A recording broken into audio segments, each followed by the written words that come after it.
Bwana, mambo ni yanazidi kupamba moto. Unaambiwa Mheshimiwa Rais pamoja na Nadia ni wanachimbana mkwara, yani uso kwa uso. Unahisi ya kwamba ni nani ambaye ataweza kushinda vita hiyo kati ya Mheshimiwa Rais aba Nadia? Bwana, mambo ni moto kweli kweli ndugu yangu. Kuna mvutano mkubwa sana kati ya Nadia pamoja na Mheshimiwa Rais. Sasa karibu sana katika hii sehemu ya 23 tupate kujua nini hasa kilichoweza kuendelea. Langu jina naitwa Uncle J Simulizi, na huu mzigo umetayarishwa na kuandaliwa na mwandishi Edazaria G Msulwa. Karibu bwana. Karibu tuianze hii safari tamu ya The Evil Game sehemu ya 23.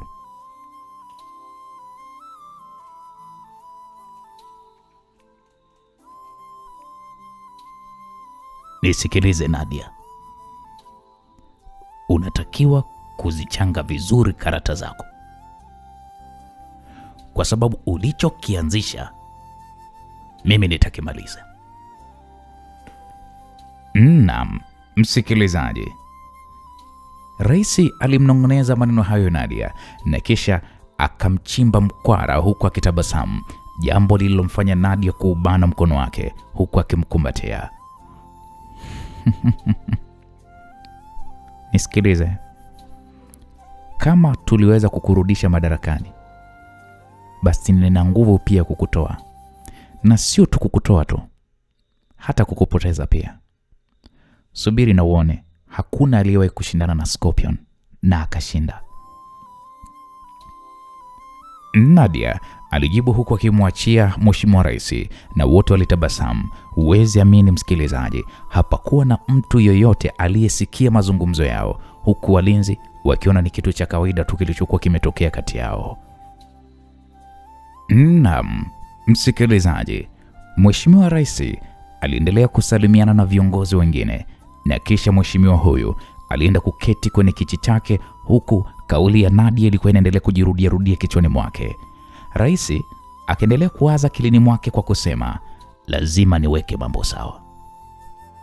Huyu malaya huyu anaweza akaniharibia huu urais wangu, na siwezi kukubali akaharibu urais wangu, siwezi.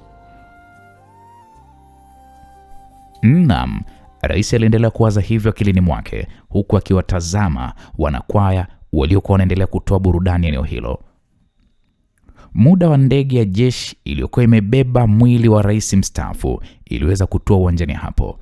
Wanajeshi waliokuwa wameandaliwa kuupokea mwili wa mzee Max waliendelea na majukumu ya kuupokea mwili huo kwa heshima zote. Viongozi wachache akiwamo Mheshimiwa Rais walipewa nafasi ya kupita mbele ya jeneza lililokuwa limebeba mwili wa Mheshimiwa Rais Max, na kisha mara baada ya hapo, yani kuuaga ule mwili kwa mara ya kwanza, mwili ulianza pale kupitishwa kwenye barabara kuelekea kwenye hospitali ya kijeshi kwa ajili ya kuhifadhiwa.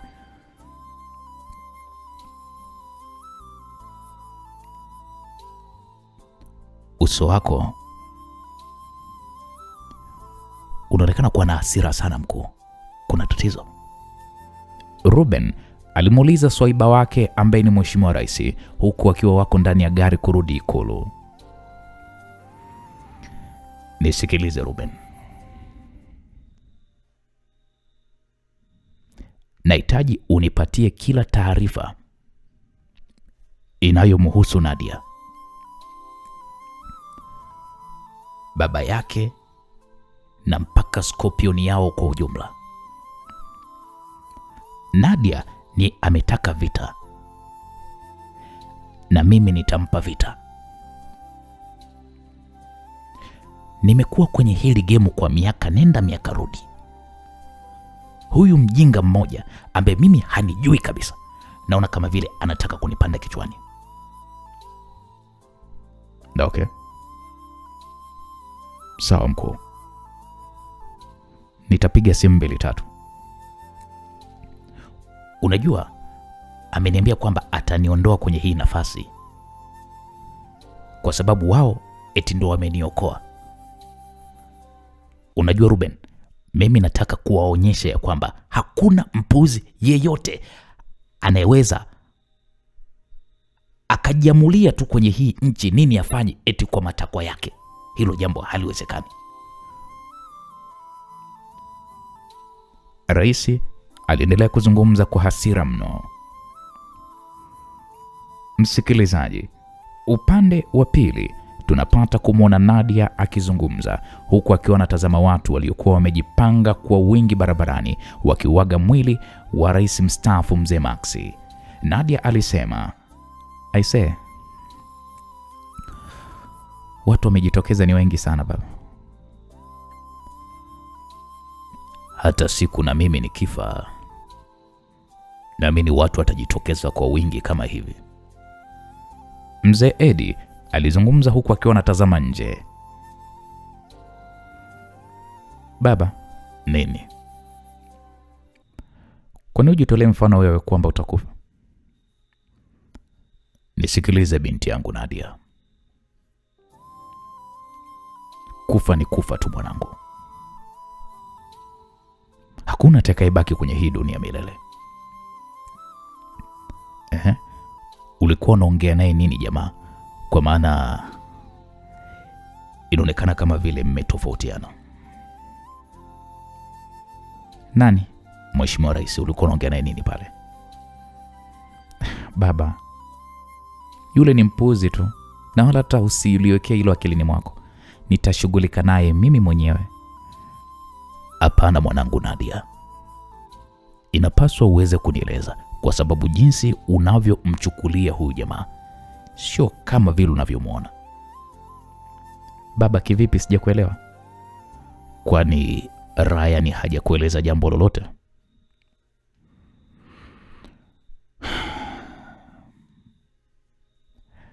Ryan amenieleza kwa kiufupi tu historia ya Mheshimiwa Rais. Yes, kama ni kiufupi historia yake, ila tunapaswa kuweza kujua kuwa kuna undani wake sana wa mambo yake. Watu kama hawa wa matajiri huwa wana kinga zao wanazoziamini. Baba, kinga? Kinga gani baba? Nisikilize Nadia. Wewe ni binti yangu, lakini lazima nikwambie ukweli. Hii dunia unayoiona ina pande mbili. Upande wa mwanga na upande wa giza. Siku zote upande wa mwanga huwa unaonesha yale machache tu yanayoweza kuonekana, ila upande wa giza una mambo mengi sana ambayo hayaonekani. Unaweza kusema Scorpion ina nguvu, ila ni kweli ina nguvu, ila hujui siri zilizowekwa na waanzilishi wa hii Scorpion. Mama yako na wewe mmerithi tu pasipo kujua misingi ambayo babu yako na wenzake waliiweka kwenye hii Scorpion. Sio jambo rahisi kwa viongozi wakubwa wa kidunia kuwa katika himaya yako na kukuita wewe ni mkuu. Uliandaliwa toka ukiwa uko tumboni. Hivyo hata jamaa naye ana upande wake wa giza ambao huo upande ndio umemfanya kumweka madarakani, na amekuwa kiongozi ambaye hajategemea sapoti ya matajiri wengine. Hivyo kabla hamjafikia sehemu ya kutoa na roho, hebu peleleza kwanza mambo yake ya gizani. Niliwaona mnajadiliana kuwa nikijua siri zake atatoka madarakani. Sio rahisi kama hivyo mnavyowaza. Sio rahisi kama hivyo mnavyoshauriana. Na nikwambie kitu kimoja binti yangu Nadia. Kwenye hii karata yenu mkiicheza vibaya, mtajikuta mnapoteza kwa kiwango cha kihistoria.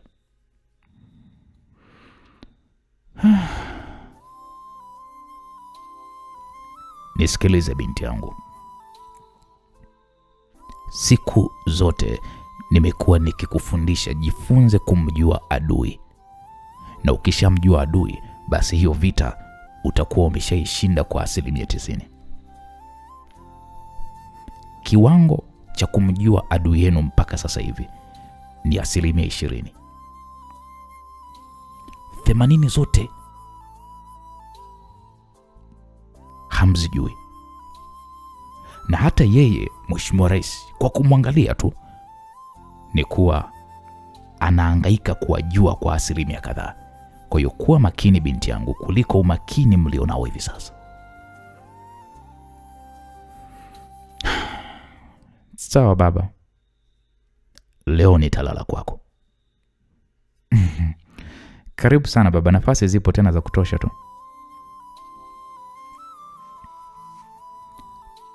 Naona mnaongea na mke mwenzio vizuri tu. Mambo ya wivu yalishapitwa na wakati. Kila mtu anafaidi kwa wakati wake baba.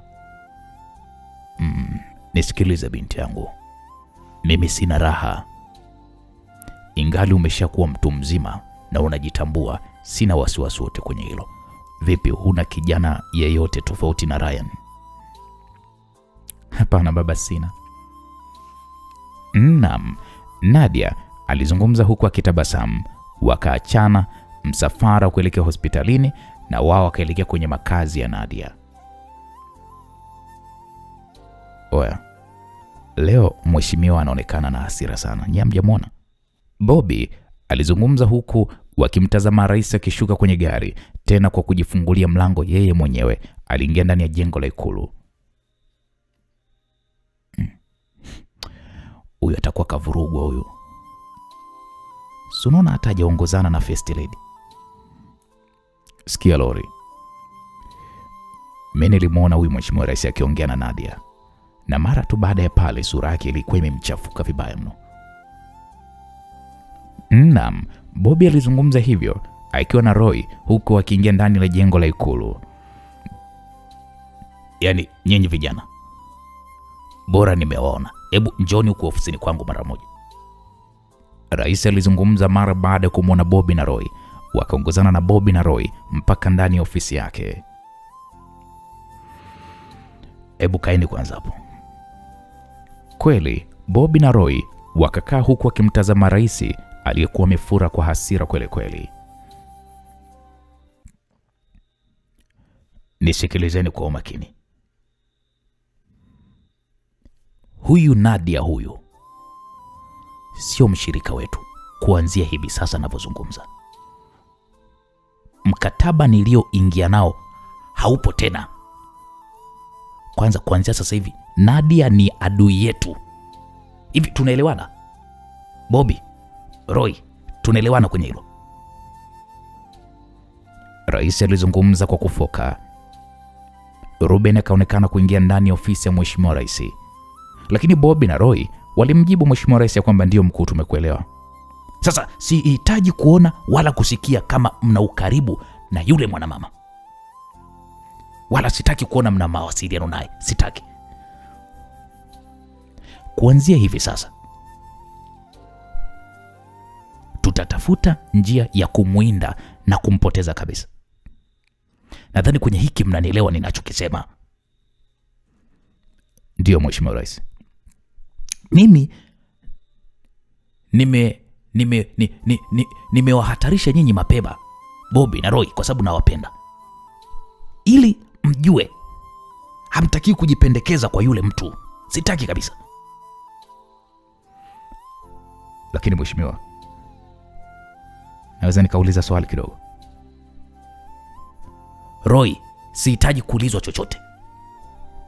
Hayo mimi ni maamuzi yangu na mtafata amri yangu. Nadhani tumeelewana. Sitaki swali. Sawa mheshimiwa.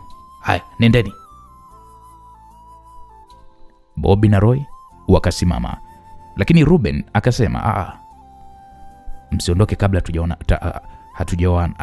hatujaonana. Ruben alimwambia hivyo Roy pamoja na Bobby. Bobby na Roy wakasema sawa chief. Kweli Bobby na Roy wakatoka ndani hapo.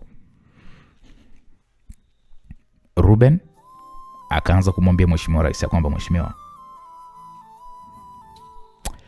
unajua hapa kuwa na haja ya kuwaeleza hawa vijana. Ukiwa kwenye hiyo mudi, endapo atajua tulihusika kumsaidia aliyetaka kuwaua, kidogo inaweza kusababisha matatizo mheshimiwa. Hebu nisikilize Ruben. Hawa vijana hawawezi kufurukuta kwangu. Hawa vijana wako chini yangu na nimewapa onyo, hivyo wakae kwa umakini. Nitawawekea vijana wawafuatilie. Sasa kama wenyewe wanajifanya wajuaji, waendelee kujipendekeza kwa yule mwanamama Nadia, ndo ataniona mimi ni nani. Nitawawashia moto, hawatuamini. Mkuu, unajua mimi nawajua Bobby na Roy kwa muda mrefu sana. Huna haja ya kuwaekea watu sijui kuwapeleleza. Na kuomba sana kwenye hilo. Hapo msikilizaji, Mheshimiwa Rais akamtazama Ruben kwa sekunde kadhaa.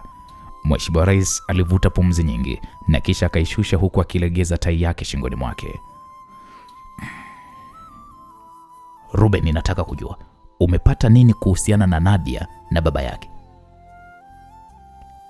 Unajua mheshimiwa, kwa taarifa nilizozipata ni kwamba Nadia na baba yake waliondoka kwa pamoja uwanjani na yule mzee Edi atalala nyumbani kwa binti yake Nadia. Hivyo ninaendelea kumwekea uangalizi wa karibu ili kujua ni wapi walipomficha Sebastian Don Bosco. Yaani Ruben, ina maana hadi sasa hivi wapelelezi wako uliowaweka hawajaweza kujua wapi Sebastian alipofichwa? Mheshimiwa, ni kwamba wanaendelea kupeleleza mkuu, tutajua tu. Tunajaribu kuhakikisha kwamba tunadukua simu yake ili kuweza kujua ni nani anayeongea naye. Fanya hivyo Ruben. Huu ni uzembe huu. Sasa watu unawapa kazi ya kumtafuta Sebastian, mpaka leo watu hawajui. Hao wapelelezi hao. Hao wapelelezi au wambea tu kama wambea wengine. Sawa mkuu. Lakini mheshimiwa, unataka kusema nini Ruben? Mheshimiwa, mimi nakushauri kwanza upumzike kwa sababu hakuna majukumu mengine kwa muda huu. Ni vyema tukapumzika. Sawa. Majukumu yote yafikishwe kwako Ruben. Hakuna shaka mkuu.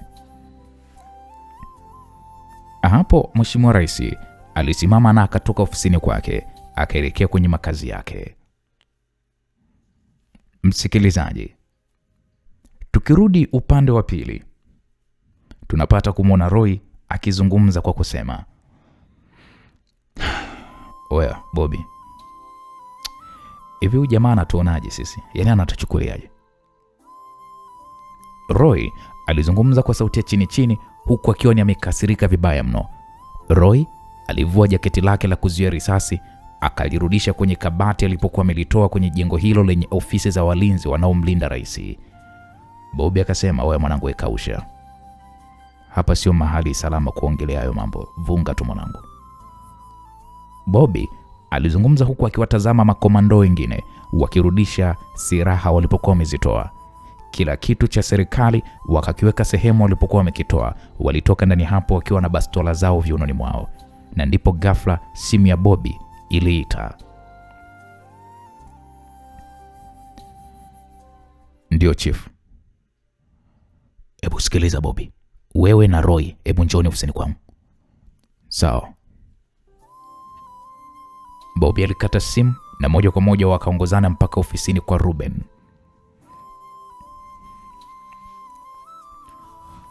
Kwanza kabisa nianze kwa kuwapa pole kwa majukumu. Poleni sana. Tunashukuru. Leo bwana Mheshimiwa Rais hayuko sawa, mumsamehe. Ni wamegombana na bidada wa Scorpion. Wamegombana kisa nini? Ni mambo yao binafsi tu. Sasa nisikilize Roy na Bobby. Nimewaita hapa, nataka kuzungumza na nyinyi. Ni kwamba huu ni wakati wa nyinyi kuwa makini sana kwa kiwango kikubwa. Yaani msije mkajikuta mnatumika vibaya na Scorpion kuvujisha siri za rais au siri zangu mimi. Sijui tunaelewana? Bobby, Roy, narudia tena, tupo kwenye kipindi cha migogoro. Rais ana mgogoro na yule Nadia, yule mwanamama wa Scorpion.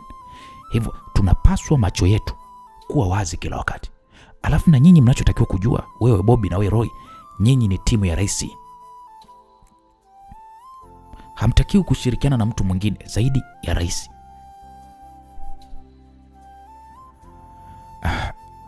Lakini chifu, tunaweza tukafahamu chanzo cha wao kugombana ni nini? Bobby unanielewa ninachokisema? Nimeshatangulia kusema ni kwamba ni masuala yao binafsi. Sasa wewe unataka kujua ili waje? Lakini tu onyo langu Bobby ni hilo, nyinyi ni timu rais, hamtakiwi kushirikiana na watu wengine, mnatakiwa kushirikiana na rais.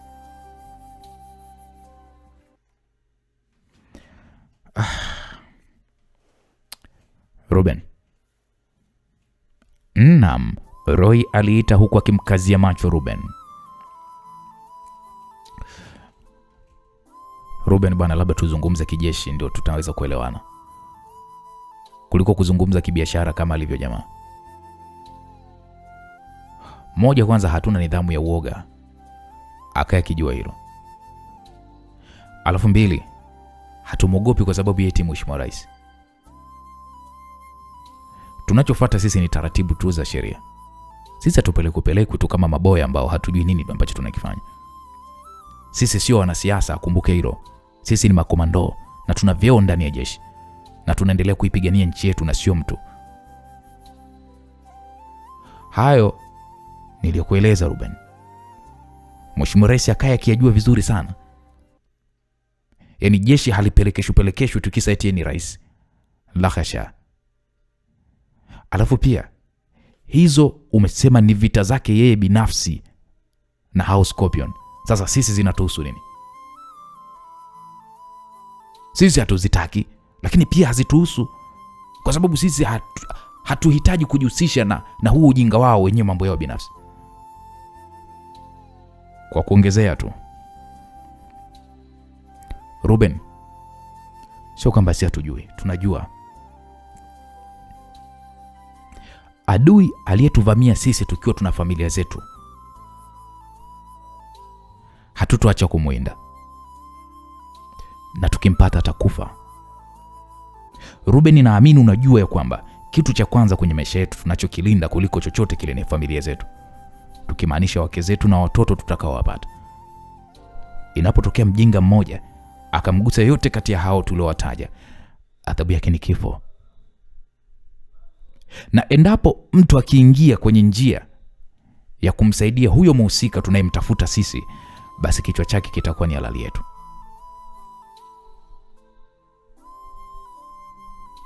Naam, Roy alizungumza maneno hayo huku akiyatazama macho ya Ruben, macho ya Ruben yaliyoanza kutengeneza hofu.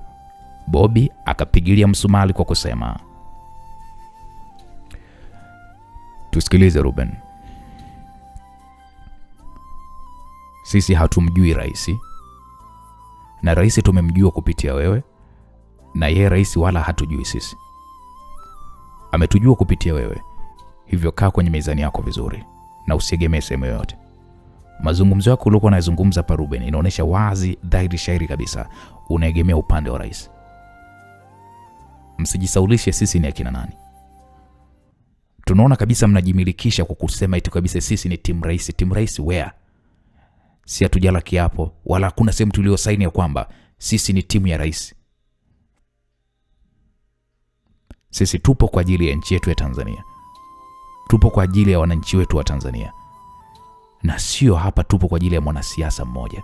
Mwanasiasa atatoka atakuja mwingine, lakini sisi tupo na nchi yetu.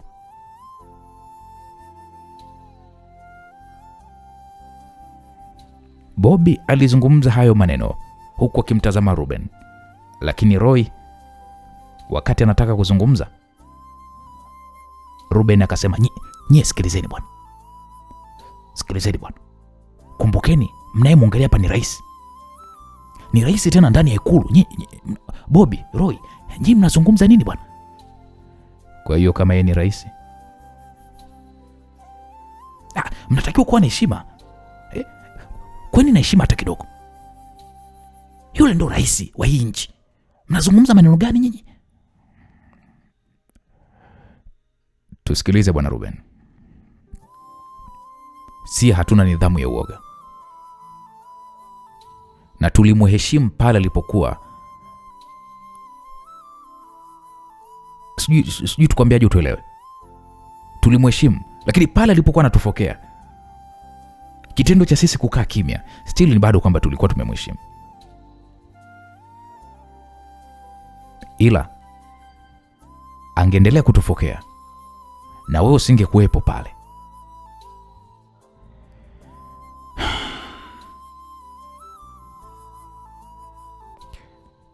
sijui nisemaje. Akushukuru wewe. Alafu Ruben, mimi unanijua. Yaani bora Bobby mtamuonea. Lakini mimi mnanijua akili zangu jinsi zilivyokaa vizuri. Mimi ni kichani siyependa kufokewa. Mtahadharishe bosi wako. Kwa sababu hiki kichwa changu hiki kikija kulipuka mbele yake, hatokaa amini anachokiona. Roy alizungumza hivyo akionekana imemind kweli kweli. Alizungumza huku akiwa amesimama. Sasa Roy, unakwenda wapi? Sijajua kama kuna jingine la kuendelea kulizungumza hapa. Zaidi tunaona unatuletea tu uchawa wako kwa kumtetea bosi wako. Unamwekea wigo ile onekane kama vile aogopewe. Sikiliza bwana. Wale watoto wale mlowatoa Goligota huko kuja kumlinda rais, wale ndio wanapaswa kuweza kumogopa rais, wamnyenyekee rais, ila sio sisi bro. Yaani asije kajaribu kabisa. Yaani oya, sisi wenyewe vichwa vitu vimeshavurugwa.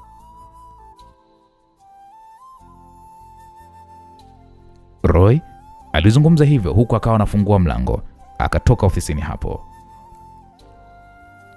Bobby, unajua wewe kidogo ndo mstaarabu. Hebu zungumza na huyu ndugu yako Roy. Nizungumze nimwambie nini sasa? Wewe ndo unajua kumtuliza rafiki yako. Hebu bana, kichwa cha bosi wako kikitulia, mpe profile zetu vizuri kidogo azipitie. Atujue sisi ni akina nani. Bosi wako amezingua. Aweza kaongea na sisi kwa kutufokea vile. Anajua sisi ni akina nani? Au labda vile anavyotupa amri, nenda kwenye mission hii, tunatekeleza pasipo tu kumwambia jambo lolote, anatuchukulia sipo, si ndio? Hebu mwambie bosi wako sio makuruta sisi. Sisi sio polisi. Sawa? Mpe profile zetu azisome kidogo ili akili yake imkae sawa. Lakini Bobby, rais ndo bosi wetu wote sasa. Bosi? Ruben, tukwambie mara ngapi?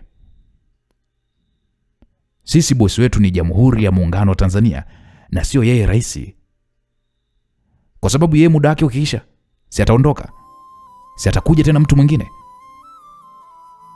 Ruben, hebu kaa kidogo usome katiba jamaa yangu. Sawa? Kuwa mkono wa kulia kwa Mheshimiwa Rais kusikupotoshe ukajisaulisha. Wewe umewahi kuona wapi rais ana nguvu mbele ya jeshi? Umeshajiuliza siku akifa huyo rais itakuwaje? Au mnapindisha tu katiba za nchi? Acha kuishi chini ya kivuli cha binadamu mwenzio ambaye wakati wote na muda wote anaweza kufa. Mwambie bosi wako haijue mipaka yake.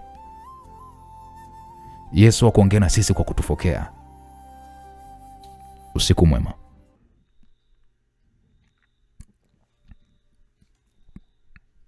Naam, hapo Bobby alisimama na kisha alitoka ofisini hapo na kisha alimwacha Ruben. Ruben alikuwa na maswali mengi mno kichwani mwake. Au hawa jamaa wameshajua sisi ndo tunamsaidia Sebastian nini? Mbona Bobby na Roy wanataka kutugeuka? Ruben aliendelea kujiuliza bila kupata majibu. Hakupata majibu yaliyo sahihi kwa swali lake alilokuwa anajiuliza. Mungu, nakuomba sana Mungu wangu, hawa vijana wasije wakajua. Wakija kujua siri zetu mimi nitakuwa nimekwisha na Mheshimiwa Rais. Hawa jamaa mbona viburi hivi? Yaani tulijua tukiwateka hawa kiakili, si vita tunakwenda kushinda. Sasa mbona kama na watu na wanatugeuka? Ila Mheshimiwa Rais alikosea. Kwa nini aliwafokea?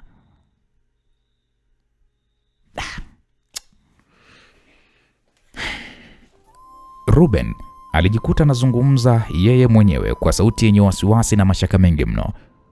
Bobby akamkuta Roy akiwa tayari ameshawasha gari na alikuwa anamsubiri. Taratibu akatoka kwenye eneo la ikulu huku kimya ukiwa umetawala ndani ya gari. Oe bro. Roy alimuita Bobby na Bobby akaitikia yeye anakusikia. Hivyo jamani wajinga kiasi gani? Hivi unafahamu kwamba hao sio wenzetu tena? Ya nimeshaliona hilo. Sasa tunafanyaje Bobby?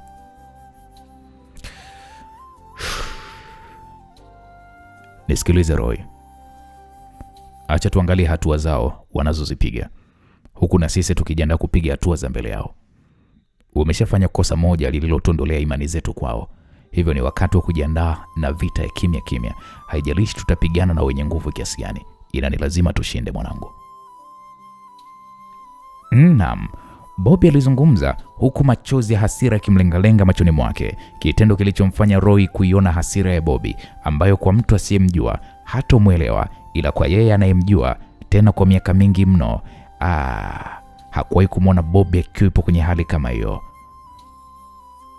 Bobby akiwa kwenye hali kama hiyo, la. Bwana, mambo yanazidi kupamba moto. Ruben yupo kwenye wakati mgumu mno.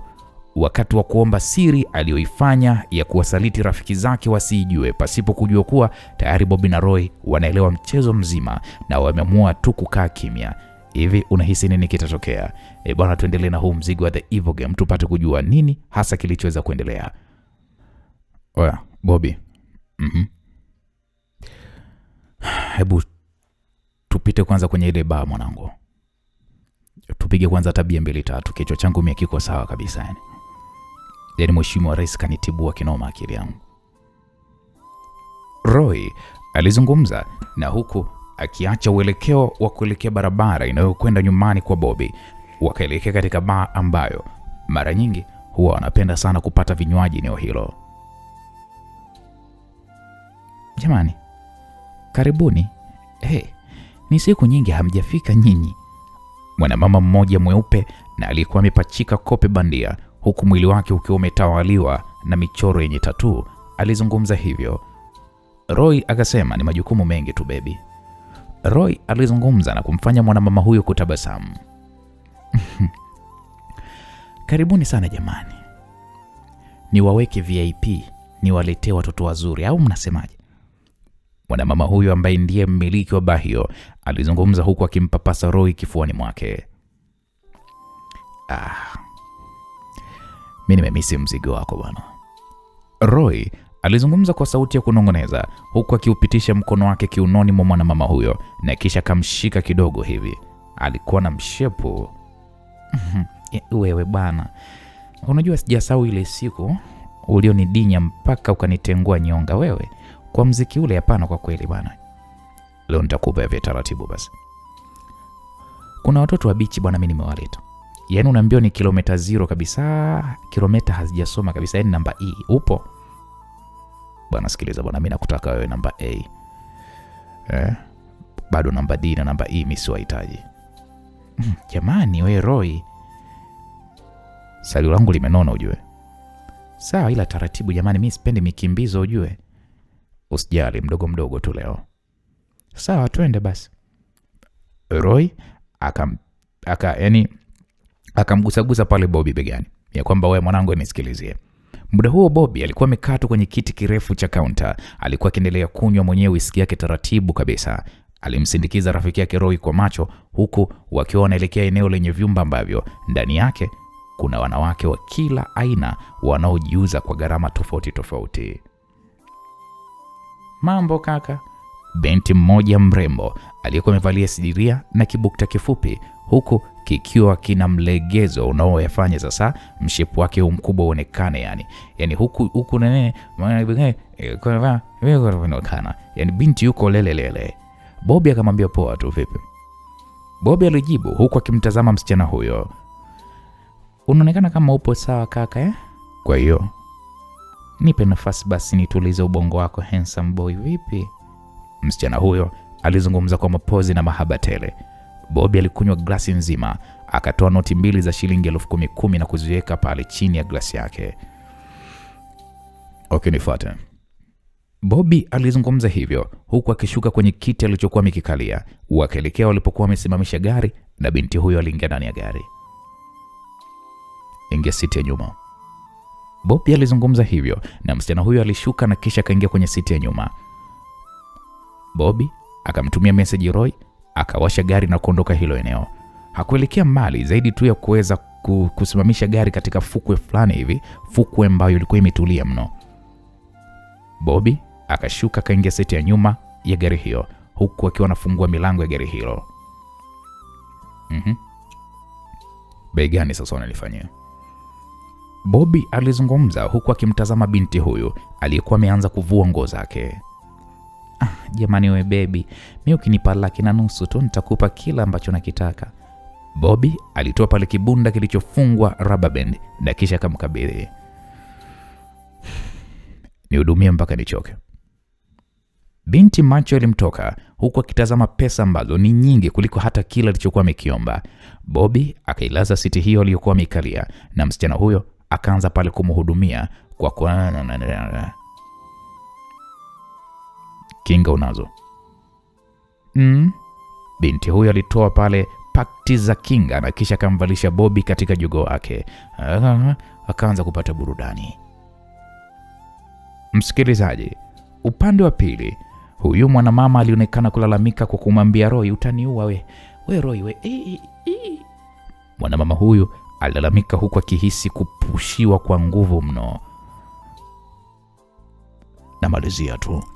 Roy alizungumza hivyo jasho likiendelea kumwagika, miguu ya mwanamama huyo akiwa ameiweka begani mwake. Aliendelea pale kuongeza spidi mpaka alipomaliza mtanange huo, akamwachia mwanamama huyo ambaye alikuwa ametulia tuli huku akihema kwa nguvu mno. Pole wanajua nilimisi sana hii. Roy alizungumza huku akiwa anashuka kitandani, akaingia bafuni, akavua pale kinga aliyokuwa amevaa, akaitupa pale kwenye sinki la choo na kisha akaiflashi. Alianza pale kuoga taratibu huku hasira zake akiwa amezimalizia kwa huyo mwanamama. Roy alirudi chumbani na kutazama simu yake. Alifungua ujumbe wa message uliokuwa umetumiwa na Bobby. Ujumbe ulisomeka, "Oya Roy, natoka na changu mmoja hivi, naelekea hapo chini beach. Ukimaliza nishtue nitarudi." Roy aliposoma ujumbe alitabasamu. "Baby vipi, tuendelee?" We Roy, mimi niache bwana, nimechoka bwana we." "Nikuache vipi bwana? Wewe unaona hapa mzigo bado unadai." Roy bwana, hapana bwana, mimi nimekuambia taratibu we nini lakini umefanya. Mbona umenikimbiza hivyo? Wewe ni kama umri wangu ushaenda huo. Tatizo nayo bwana, unajua unashawishi mno bwana. Unajua japokuwa umri umekwenda lakini unajua bado. We chizi nini wewe? Mwanaume kama vepo. Kunipelekesha huko ndo nini sasa? Wewe lakini unakutana na wale wala chips wale. Kwa kweli unajua wala chips wapo wengi sana hapa da. Ila wewe hapana. Wewe nakuogopa ujue. Wewe mpaka panawaka moto. Nembu nenda huko bwana kwa rafiki yako, atakuwa tu anakufikiria huko. Mbona rafiki yangu ameshatoka? Atanipitia. Roy alijilaza pembeni ya mwanamama huyo. Simu ya Roy ilianza kuita. Alishuka kitandani na akaona ni namba ya Nancy ndiyo iliyokuwa inampigia. Nancy ni mkewe huyu. Hebu sikiliza, nyamaza. Nataka nipokee simu ya mke wangu. Roy alimwambia hivyo mwanamama huyo na huyo mwanamama ilibidi atulie. Roy akapokea simu. "Hani, vipi mke wangu?" "Poa, mpo wapi?" Kuna kazi moja hivi tunaifuatilia." "Mpo salama lakini?" "Ya, tuko salama kabisa mke wangu." Unajua na habari njema mume wangu, ukija nitakueleza." Nancy alizungumza huku akiwa na furaha kweli kweli. "Habari njema? Usiniambie bwana mke wangu, usiniambie tu. Ukija ndo nitakwambia mume wangu." "Okay, sawa, ngoja basi tumalizie hii kazi tunarudi." "Okay, sawa mume wangu, silali mpaka urudi na kusubiri ujue." "Na okay, poa baby." Naam, muda huo Roy alikata simu huku akiwa anashusha pumzi. We Roy wewe, hivi mke wako kwa hiyo unamdinya kama unavyonidinya mimi au mimi ndo unanidinya hasira? Tena yeye ninamdinya zaidi hata vile ninavyokudinya wewe. Wewe una tu sifa, siku utakuja kuua watoto wa watu ujue. Kufanya mapenzi ni starehe, sio vita bwana. Wewe mapenzi unafanyaje hivyo? Au wanaofanya starehe wengi wao ndio mnawaona ni wala chips. Sure. Yaani mimi ninachokupendeni hapo tu mpenzi wangu ni mwendo wa dolari. Roy muda huo alikuwa anatoa noti za dola 100 akamkabidhi pale mwanamama huyo. Nipe basi raundi ya pili. We Roy, hapana bwana, utaniua bwana wewe bwana. Hata hii pesa yenyewe sitoila. Labda tu nikuletee kabinti kifudi hivi ufidie pesa yako. Achana nao basi. Acha ni utamuni nimbakishie mke wangu. Bora tu akanisaidie kwa kweli. We baba wewe, kaa umetumwa. Mwanamama huyu alizungumza huku akiwa anajitikisa hivi. Sasa mimi nipo kaunta hapo. Haya sawa, ngoja na mimi nijiandae kutoka. Roy alichomeka bastola yake kiunoni na kisha akatoka ndani hapo. Akarudi kaunta, akaanza kunywa kinywaji chake taratibu kabisa. Msikilizaji, upande wa pili tunapata kumwona Bobby. Bobby aliendelea kumshughulikia yule binti aliyekuwa amejipendekeza. Yule binti unaambiwa mpaka alianza kulia kwa machozi. Alikuwa amechoka, kwani alichokuwa nakitarajia kutoka kwa mteja wake huyu sicho kile alichokuwa amekutana nacho. Unajua wengi wamezoea kupata wanaume wala chipsi, lakini sasa wanakutana na watu wa kazi. Huyu binti unaambiwa hasira na machungu aise mpaka alijutia. Sasa Bobby naye kumbe alikuwa anafanyia hasira za kutoka kule alikopewa na Mheshimiwa Rais pamoja na Ruben. Kwa Bobby hasira zake zote akamalizia kwa huyu binti. Unaambiwa alimpelekea moto huku akiwa katikati ya mzunguko wa 4. Yule binti ilibidi aseme, we baba utaniua. Bobby akasema tulia wewe. Bobby alizungumza huku akiwa amembananisha katikati. Unaambiwa binti ilibidi sasa aanze kulia ya kwamba nakufa mimi, nakufa. Nye, kuna watu wanadinya nyinyi. Imani na roho ya huruma ilibidi muingie Bobby, na ndipo taratibu ikabidi sasa itoe pasipo hata kumalizia hilo raundi yake ya 4. Vaa nguo zako nikurudishe. Siwezi hata kunyanyuka. Binti alilalamika kwamba hata kunyanyuka hawezi. Unaambiwa mwili mzima ni unamtetemeka. Mzunguko wa kwanza na wa pili aliumiliki vizuri tu huyu binti, akimini Bobby ni mtu wa kawaida katika mitanange. Bobby akaongeza mechi ya mzunguko wa 3 na wa 4. Binti huyu akaona hapa mimi nichakufia nini? Hata kama nimepewa hela ilibidi tu alie, wewe jamaa mimi unaniua. Basi kweli bwana. Akavaa pale nguo zake. Bobby akamwambia sikiliza, kasi ya nyuma. Bobby alizungumza hivyo huku akiwasha gari yake. Waliondoka hilo eneo la fukwe na ndipo wakafika kwenye ile baa. Vipi nakushusha? Miguu haina hata nguvu kakaangu. Bobby ilibidi ampigie simu Roy, na baada ya dakika Roy akatoka akaingia ndani ya gari. Bobby vipi tena? Roy aliuliza huku akimtazama msichana huyo aliyekuwa tu anatokwa na machozi. Shughuli imekuwa pevu, nguvu zimemkata.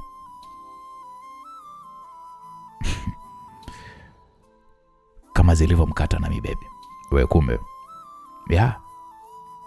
Kanifukuza huko ndani, kashindwa kuendelea na mtanange. Wewe binti unaitwa nani? Naitwa Rozi. Unakaa wapi? Kimara. Unaishi na nani? Na bibi. Kwa tukurudishe home au tukuache hapa? Bora tu nirudishe nyumbani. Wewe Bobby, kwani tusimuitie tu usafiri kwa request? Roy alishauri hivyo na wakafikiana hivyo, wakamuitia usafiri wa ku request. Bobby alichukua namba ya simu ya Rose na kisha akaondoka baa hapo, huku wao wakiondoka kuelekea nyumbani kwa Bobby. Lakini Bobby akamwambia Roy, akamwambia sikiliza Roy, kabla tujaenda nyumbani nipitie kwako nikaoge, kwa sababu perfume ya huyu demu ni kali vibaya mno, na nikienda hivi nyumbani yule mama kijacho hatonielewa. Alafu kweli na ikiwezekana ukabadili kabisa na nguo. Ilo unajua nini Roy, huyu dogo funde ndio bado nimechukua namba yake, nataka nirudiane naye mechi. Nimeona. Alafu pisi mwanangu. Umeona pisi kweli, mtoto kanona yule. Alafu Roy, ujue tunakwenda kuoa na tumerudi kwenye tabia zetu za ajabu. Mimi naona kama haijakaa poa. Sikiliza Bobby, mara moja sio mbaya kaka. Sasa wewe mke wako mjamzito. Najua mechi zenu ni za hasui, zile za aste zile. Ukipata vitoto vibichi kama hivi unavibidua kweli, unatuliza jazba. Tunaona mwanangu kidogo sasa hivi hasira zetu kidogo, hata ukiangalia sura zetu kidogo nuru imerejea. Roy alizungumza kwa utani na kuwafanya wote wacheke. Walifika nyumbani kwa Roy na wote wakaoga na kubadilisha nguo. Hapo wakaendelea na safari ya kurudi nyumbani kwa Bobby. Naam, msikilizaji, upande wa pili.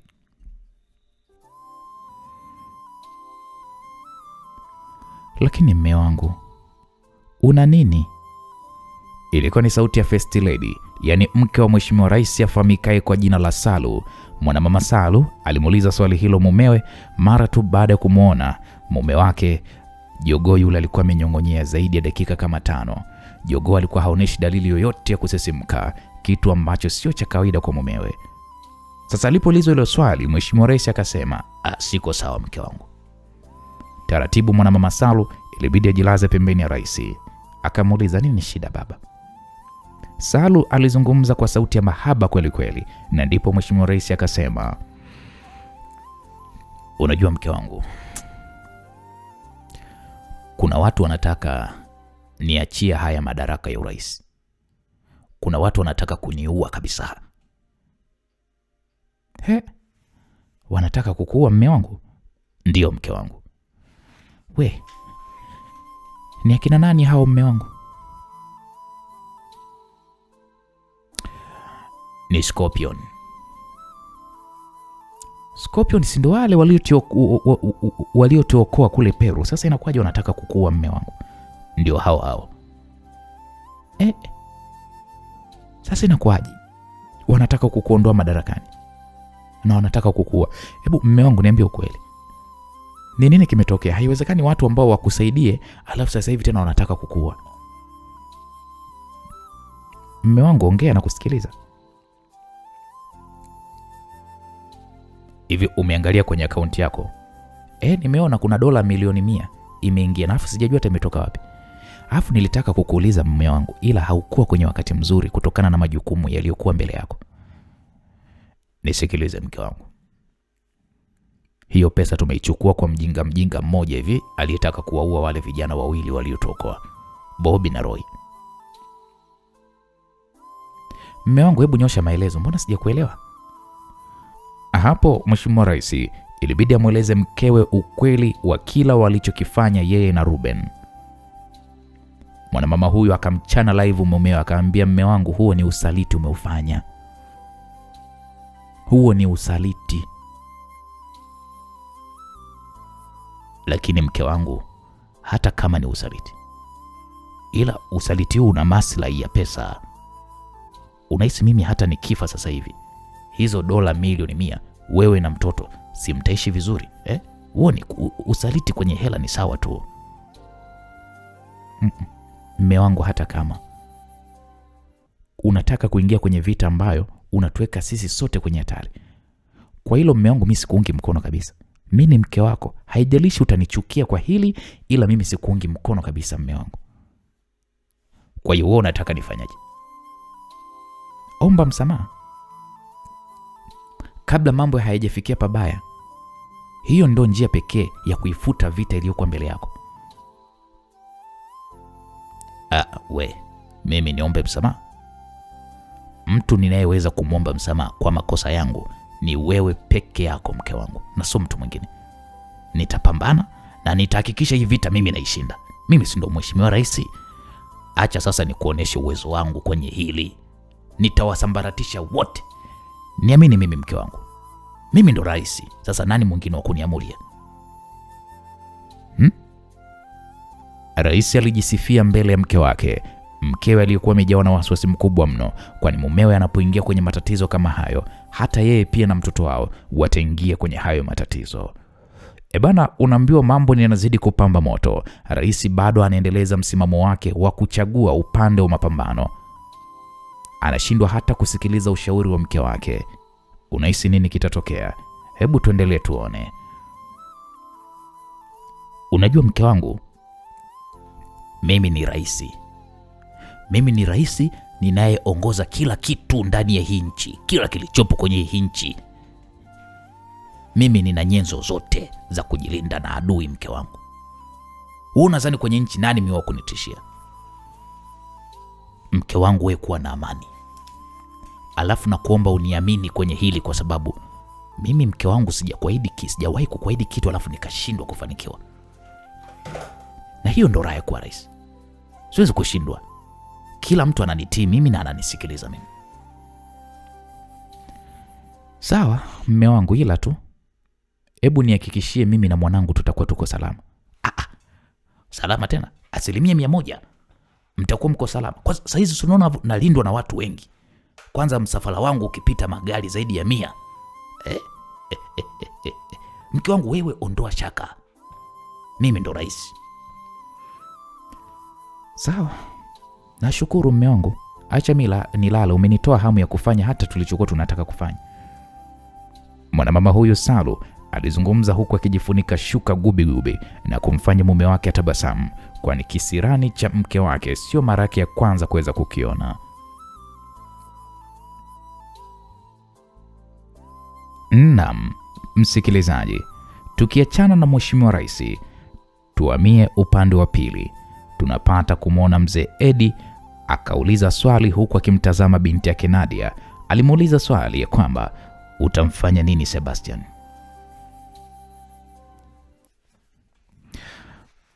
Baba, nilipanga kumuua Sebastian kwa sababu ameua mamilioni ya watu duniani kwa ujinga wake wa kutengeneza virusi vya korona. Ukishamuua inakuwaje? Baba, inakuwaje kivipi? Yani sijakuelewa. Nisikilize binti yangu. Unapaswa kuweza kujua cheni iliyopo nyuma ya Sebastian. Sebastian yeye amekuwa ni kama vile mwanzilishaji wa wazo, ila kuna wahuni nyuma yake ambao wanahusika. Wote hao unapaswa kuweza kuwafahamu. Alafu kweli baba, nisikilize binti yangu Nadia. Kwa sababu utamuua yeye Sebastian, utahisi umetibu tatizo, ila wataibuka wenzake kwenye mgongo wa wazo lake. Watatengeneza ugonjwa zaidi ya huo, na itakuwa ni shida tena kubwa kwa dunia. Kwa sababu siku zote ukishaonja asali lazima tu utataka kurudia tena na tena, na ndivyo jamaa watakavyofanya. Wameshaionja pesa ya mipango yao walioifanya, basi watafanya tena na tena ili kuendelea kile wanachokitaka. Baba, kiukweli umenifungua akili. Unajua sikuwa na waza kwenye huo upande. Nisikilize binti yangu Nadia. Kuna wakati inabidi ufikirie kila jambo kwa upana mkubwa zaidi mwanangu. Bila kufanya hivyo utasababisha kujishusha thamani kwenye cheo chako ulicho nacho, na ukumbuke Scorpion ni muunganiko wa wanachama wengi. Hivyo wakisha kuona wewe ni dhaifu, watatafuta kiongozi mwingine, na uzao wenu kwa upande wa mama yako utakuwa umekwenda kufutika. Sawa baba, inabidi niende sasa hivi kumwona aliposhikiliwa. Njoo kuonyeshe. Naam, mzee Edi na binti yake wakapanda eneo la juu kabisa la ghorofa hiyo. Baba, mbona umenileta huku ghorofani? Nisikilize binti yangu. Wakati tunakuja huku, niliona gari mbili zinazotufuatilia ambazo hazipo kwenye utaratibu wa msafara wetu. Umeiona ile gari pale nyeusi? Naiona. Kuna watu wanaokufuatilia binti yangu. Unaona ile gari nyingine iliyosimama kule mbali ile? Ndiyo baba. Pia kuna watu wanaokufuatilia. Na ufuatiliaji ule unadhihirisha wale ni wapelelezi wa X. Baba, umejuaje? Mimi nilikuwa miongoni mwa watu walioiunda X.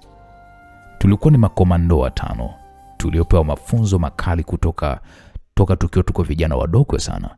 Hivyo mkuu wetu alitupa kikundi chetu jina la X, na tulitumikia kile kikundi mpaka pale niliposhuhudia wenzangu wakishambuliwa.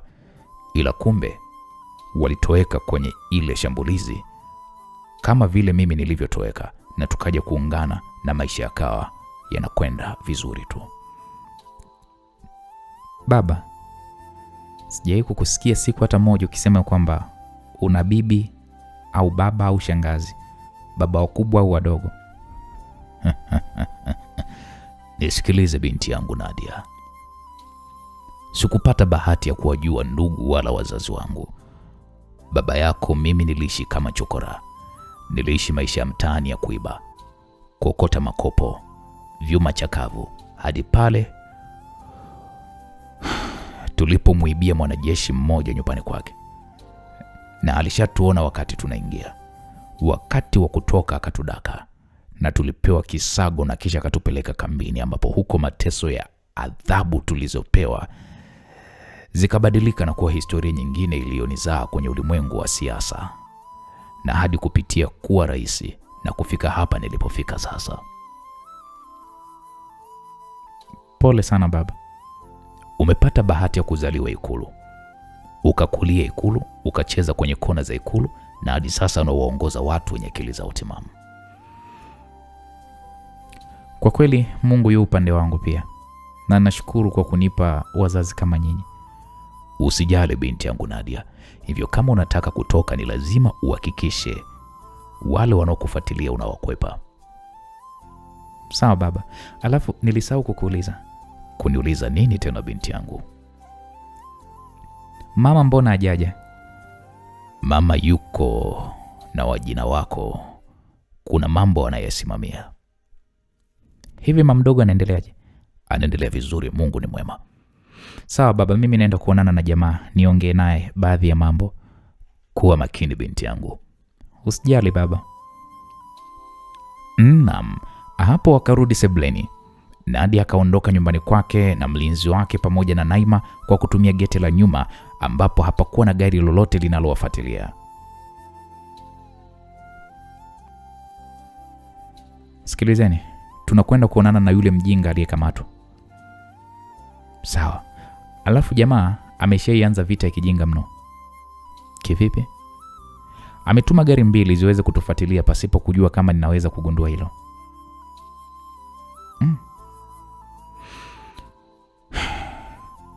Hapa sasa ndipo napopata picha. Kivipi Naima? Unajua ndani ya hiyo gari moja kuna wadukuzi.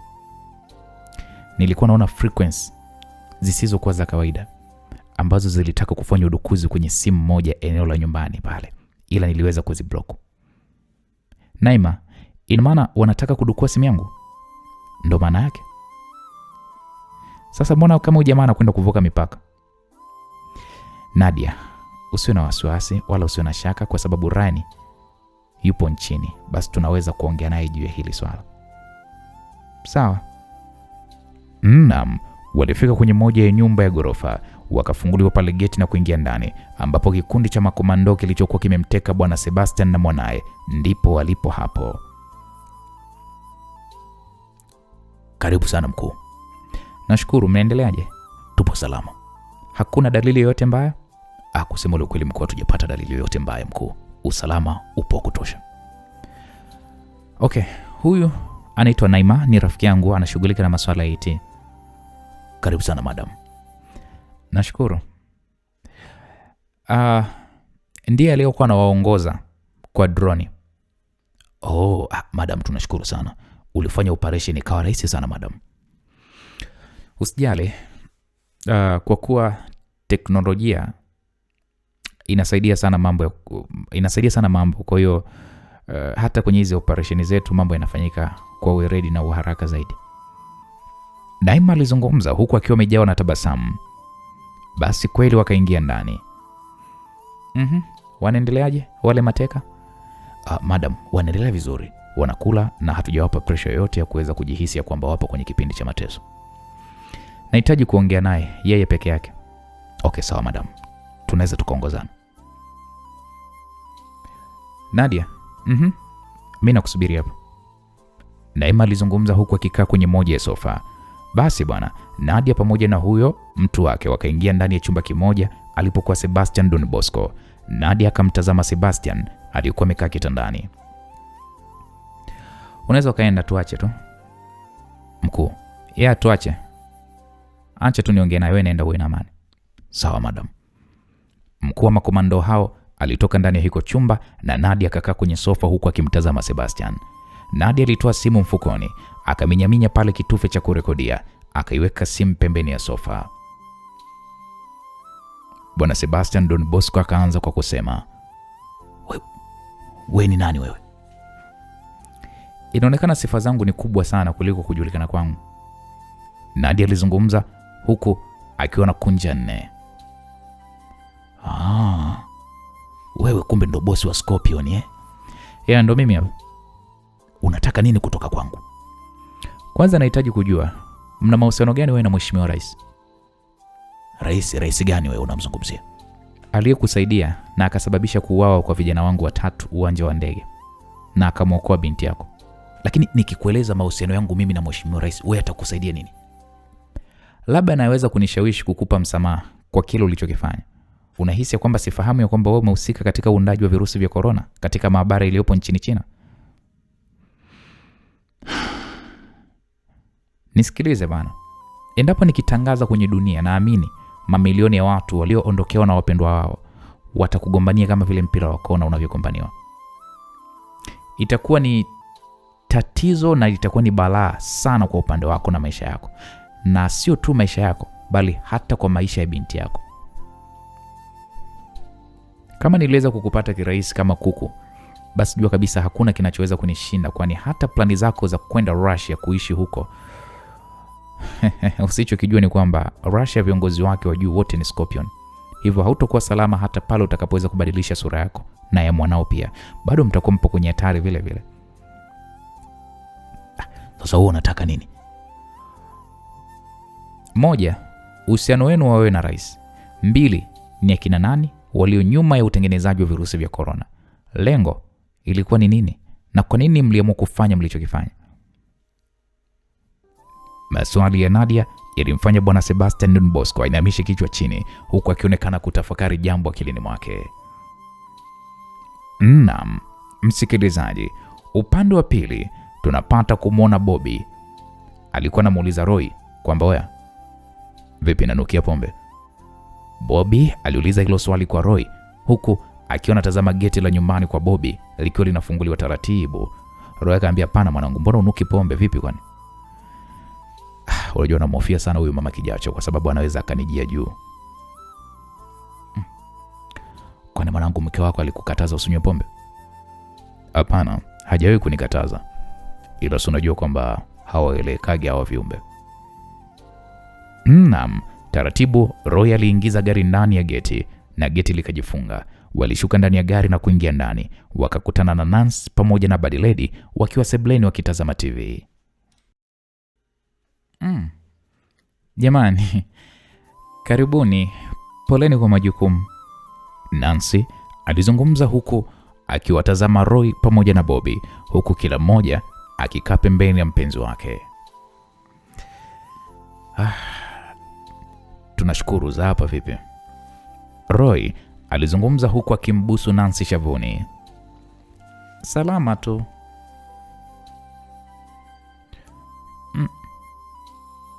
Bobby mme wangu, umekunywa pombe?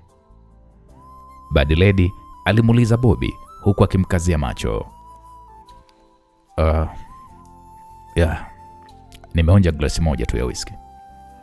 Mimi sipendi unywe bana. Sawa mke wangu, nimekuelewa.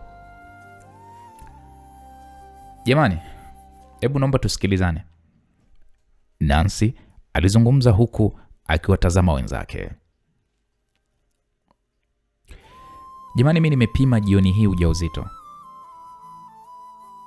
na kipimo kinaonyesha kwamba mimi ni mjamzito. Baby, kweli wewe unazungumza? Mume wangu, acha nikuletee kipimo. Wow, shemeji, hongera sana. Bobby alizungumza huku akimtazama Nancy aliyekuwa anaondoka sebleni hapo kwa furaha kubwa mno. Shemeji, nashukuru. Nancy akarudi na kipimo cha ujauzito na kusababisha furaha izidi kutawala, hasa kwa Roy. Yes. Asante sana mke wangu, naenda kuwa baba. Wow. Roy Alizungumza huku akiwa amejawa na furaha, huku akiwa ameshika kipimo alichokuwa amepewa na Nancy. Naam, msikilizaji, upande wa pili tunapata kumwona Ruben. Ruben alisimamisha gari pembeni ya gari moja hivi chini ya daraja. Yalikuwa ni majira ya saa 8 za usiku. Katika gari alilokuwa amelikuta chini ya daraja, alishuka mwanaume mmoja akaingia katika gari la Ruben na akakaa kwenye siti ya mbele.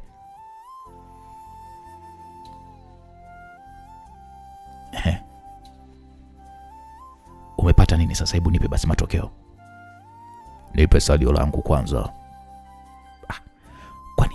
Kwani wewe ndo mara yangu ya kwanza mimi na wewe kufanya kazi ndugu yangu? Yaani wewe mimi uniamini? Wasikiliza Ruben. Sio mara ya kwanza mimi na kufanya kazi. Ila hii taarifa nayokupatia ni nyeti kuliko vile unavyofikiria. Nipe pesa kwanza. Ruben akamtazama mwanaume huyu na kisha alichukua pale begi alilokuwa ameliweka siti ya nyuma, akamkabidhi huyo mwanaume. Huyo mwanaume akalifungua, akatoa kibunda cha dola za Kimarekani, akakichambua hivi kuhakikisha kwamba ni original, sio bandia. Mara jamaa kuweza kukagua pesa hizi, akatabasamu mara baada ya kuona pesa hizi ni zenyewe. Dola 500 kama tulivyoahidiana, si ndio? Mwanaume huyo akatoa faili kwenye briefcase aliyokuwa ameibeba, akamkabidhi Ruben.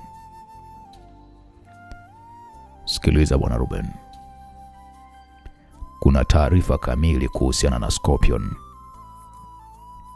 Nguvu yao, eneo lilipo, lakini pia na watu gani ambao mnaweza kuwashawishi katika kuwaangusha Scorpion. Hapo Ruben alifungua faili hilo lenye picha na maelekezo kadhaa. Taarifa hizo huwezi kuzipata kwenye database yoyote kwa sababu zinahifadhiwa kwa siri na kwa maandishi kama hivyo. Mkitaka kuwaangusha Scorpion, siri yao ipo kwenye hiyo faili, udhaifu wao ulipo, lakini pia watu ambao mnaweza mkawashawishi mkaungana nao wakaenda kuiangusha Scorpion. Msikilizaji, mzee huyu aliendelea kuzungumza. Ruben akafungua ukurasa wa pili wa faili hilo. Ruben akaendelea kupitia na kuona nchi wanachama wa Scorpion na mikakati yao kwa miaka 50 ya kwanza toka kuanzishwa kwa Scorpion. Hilo limejaa hilo. Yaani hilo faili lina siri nyingi sana. Lina siri kubwa mno za Scorpion. Mkiamua kukaa chini na kuzifanyia kazi, mnaweza mkawapiga bao kwa 100% kubwa sana. Ruben ilibidi afungue kurasa nyingine, akakuta pale picha ya Bad Lady akiwa binti wa miaka 12. Huyu binti kama namfahamu huyo, kama kuna mtu namfananisha naye. Ndio. Huyo ni mpenzi wa kijana wako. Anaitwa Bobby.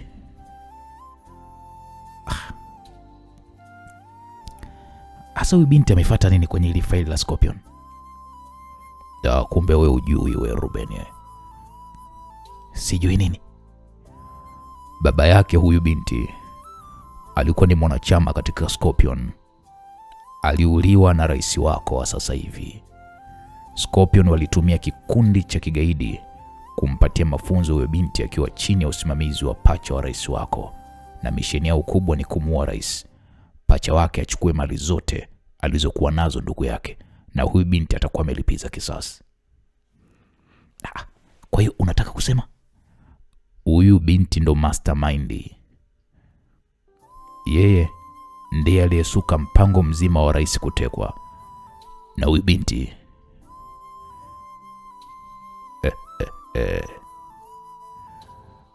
ameshirikiana na kina Bata.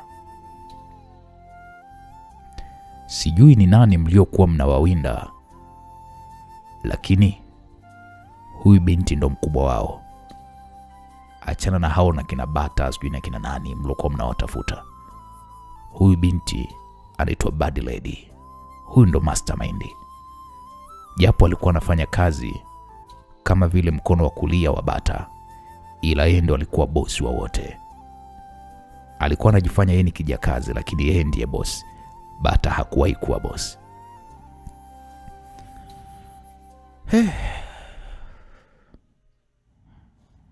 Msikilizaji, hapo Ruben kwanza alishtushwa sana na hiyo habari. Macho alimtoka, alijikuta akifungua kurasa mwingine. Aliyasoma maelekezo ya Bad Lady kwa kina sana, kwani walikuwa wanamchukulia kawaida mno pasipo kujua kama ni mtu hatari sana na ambaye amefanya jaribio lililowapagawisha viongozi wote nchini, kwani kutekwa kwa rais wa nchi aise sio jambo dogo, lakini misheni hiyo ilifanikiwa na rais alitekwa.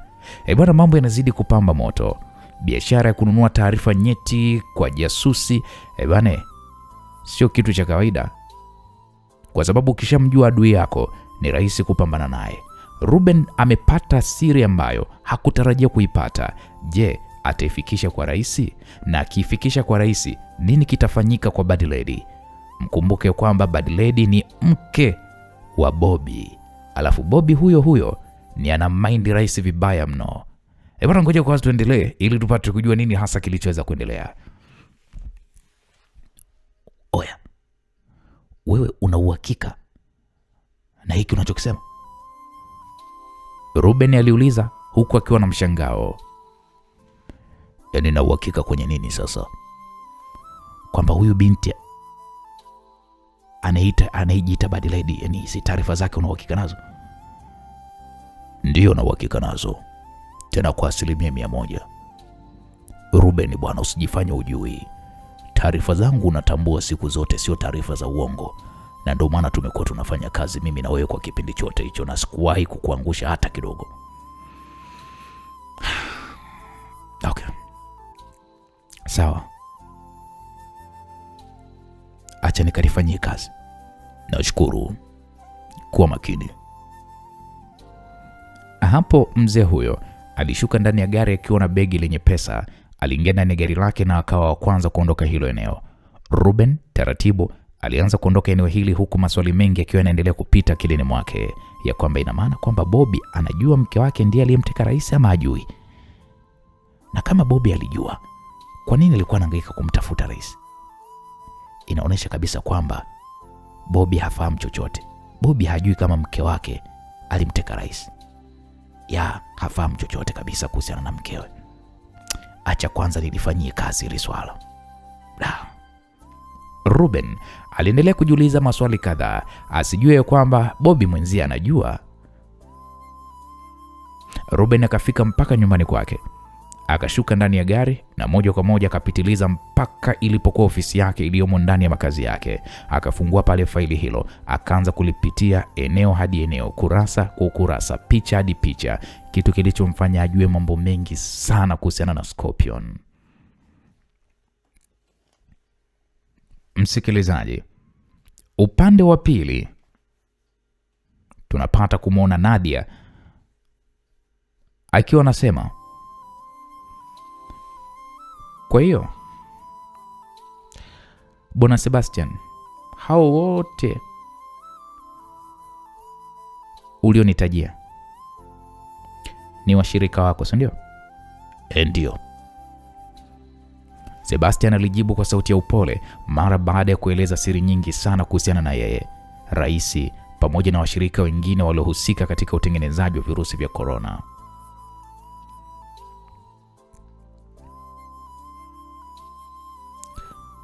Ila mtu mwingine utakayeweza kupata siri nyingi za rais ni Latifa. Latifa ndo nani? Ni mchepuko wa rais. Huyo mchepuko ni wasiri sana, na walishaachanaga kutokana na mama huyo Latifa alisalitiwa na rais, kwa hiyo wakaachana. Alimsaliti kwenye nini? Asifahamu, ila tu ilikuwa ni mkasa mkubwa uliopelekea hadi mama huyo kukimbia nchi yenu. Yuko wapi huyo Latifa? Yuko Nairobi, Kenya. Nampataje? Naomba basi simu yangu ipo kwa vijana wako. Nadia alituma ujumbe wa message kwa kiongozi wa makomando hao, na baada ya dakika akaingia akiwa na simu ya Bwana Sebastian. Nadia akamkabidhi simu Sebastian huku akiwa amemsimamia pembeni yake. Bwana Sebastian akahitaja namba ya huyo mama anayeitwa Latifa. Mpigie hata sasa hivi. Nadia akapiga hiyo namba ya Latifa, iliita kwa muda na kisha ikapokelewa. Hello. Habari yako Latifa? Nani wewe? Naitwa Nadia, ni rafiki wa Sebastian Don Bosco. Sio mtu rahisi wa kulitaja jina lake hivyo unayenitajia. Huyu hapa, ongea naye ili kuamini. Nadia alisimama na kumkabidhi simu Bwana Sebastian Don Bosco. Lati. He, niambie imekuwaje? Na anakutaja mpaka jina lako. Huyu ni rafiki yangu, anahitaji msaada kutoka kwako. Msaada gani? Ninaweza mimi kumsaidia. Ni kuhusiana na aliyekuwa basha wako. Huyo mpumbavu, sitaki hata kunikumbushia mambo yake ya huko nyuma. Lati, mimi najua, ila ukishirikiana na huyu binti najua ataweza kukusaidia. Hebu mpe simu niongee naye. Sebastian Don Bosco akairudisha simu kwa Nadia. Hello. Uko wapi wewe binti? Niko Tanzania. Tanzania ina maana okay. Kama unaweza njoo Nairobi. Sawa, nitakuwa hapo ndani ya masaa kadhaa. Na kutumia address ya wapi nilipo. Nashukuru. Nadia alikata simu na hapo ndipo kaingia ujumbe wa message na kisha akausoma. Nadia akamwambia huyu Bwana Sebastian Don Bosco ya kwamba, Bwana Sebastian. Ndio. Nashukuru kwa hili. Kwa sasa hivi wazo la kukuua nimelifuta. Na kuahidi wewe na binti yako mtaishi kwa amani, ila kwa sasa nahitaji kuhakikisha kwamba ninaishinda hii vita. Hivyo mtaendelea kuwa chini ya uangalizi wa vijana wangu mpaka pale nitakaposema sasa mwachiwe. Ni sawa tu, mimi nahitaji kumuona basi binti yangu. Oye mzee, mtoto wako yuko chumba kingine na yuko salama. Nipatie simu yako. Kiongozi huyu wa makomando alizungumza na Sebastian, ilibidi akabidhi hiyo simu. Kwa hiyo mnaniahidi usalama wangu na wa binti yangu? Nisikilize wewe mzee wangu, mimi ni mtu wa kutimiza ahadi zangu na huwa ninazitimiza, na simsaliti mtu nitakapomwahidi kitu, ila usije ukafanya jambo lolote lile la kijinga, kwa sababu kwa maamuzi yako umeweza kupoteza kundi kubwa sana la wapambanaji wako. Sawa, mimi nashukuru. Nadia alisimama na akatoka chumbani hapo huku simu yake ikiwa yuko sikioni mwake. Halo madam. Hebu andaeni ndege, tunaelekea Nairobi muda huu. Sawa madam. Nadia alikata simu mara baada ya kumaliza kuzungumza na rubani mkuu wa ndege yake. Hebu hakikisha wanapata kila wanachokitaka, hakikisha wanakipata. Sawa madam. Naima alionekana kusimama huku akiwa anafunga laptop yake, kwani kila kilichokuwa kinaongelewa ndani ya chumba alichopo Sebastian pamoja na Nadia, yeye Naima alikuwa amerekodi kupitia simu ya Nadia. Wakaingia ndani ya gari na kuondoka hilo eneo. Tunaelekea Nairobi jamani. Sawa. Naima, umerekodi kila kitu? Ya, nimerekodi na yote aliyoyazungumza ni ya kweli. Programu yangu ya utambuzi imetia tiki kila alichokuwa nakiongea. Okay, ni sawa. Walifika uwanja wa ndege, waliingia ndani ya private jet inayomilikiwa na Nadia na safari ya kuelekea Nairobi ikaanza. Naam, msikilizaji, upande wa pili, majira ya saa 11 alfajiri, simu ya Badiledi ilianza kuita. Alifumbua macho yake taratibu huku akitazama aliyekuwa anampigia. Akakurupuka, alikaa kitako, lakini hakumwona Bobby pembeni yake. Akaipokea kwa haraka ile simu na kuiweka sikioni mwake. Samahani kwa kukupigia simu muda huu. Kuna nini? Mama anaumwa sana na amelazwa Jomo Kenyatta. Ilikuwa ni sauti ya chini sana, lakini ilikuwa ni sauti ya yule Doto, ndio ilisikika hivyo. Anaumwa? Anaumwa nini?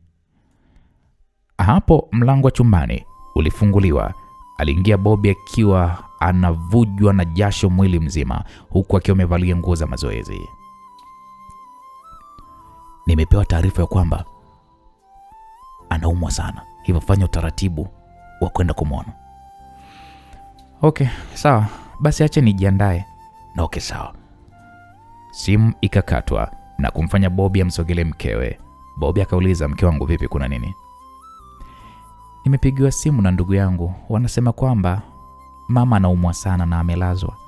Du, baby, inabidi niende Nairobi kumwona. Tutaenda wote. Majukumu yako ya kikazi je, itakuwaje? Hayo atanisaidia Roy, ila acha nifanye mpango wa tiketi. Sawa mme wangu, nashukuru. Bobby alitoka chumbani hapo, akagonga pale chumba cha anacholala Roy na Nancy. Roy akatoka huku akiwa amevalia pensi. Roy ilibidi aulize, oya vipi mwanangu? Nisikilize Roy, wife amepokea taarifa kwamba mama yake amelazwa na anaumwa sana, hivyo inabidi twende Nairobi. Aisee, pole sana. Kwa hiyo mnaondoka hii asubuhi? Ya, inabidi iwe hivyo. Poa mwanangu, kuwa tu makini, lakini tuwasiliane kwenye simu. Usijali Roy. Msikilizaji, Roy akarudi ndani na Bobby akapiga simu katika shirika moja la kukatia tiketi. Wakapata ndege inayoelekea Nairobi majira ya saa 1 kamili asubuhi. Ilibidi wajiandae, wakaagana pale Roy, Nancy na Spana. Basi safari kuelekea uwanja wa ndege ikaanza. Mke wangu usijali, mama ni atakuwa sawa tu. Bobby alizungumza hivyo huku akimtazama Nancy alikuwa amekaa siti ya pembeni kwenye gari analoliendesha. Sawa mme wangu. Usijipe mawazo mengi sana, utajiumiza, na ukiangalia hali yako unapaswa kuweza kutulia mke wangu. Sawa baby.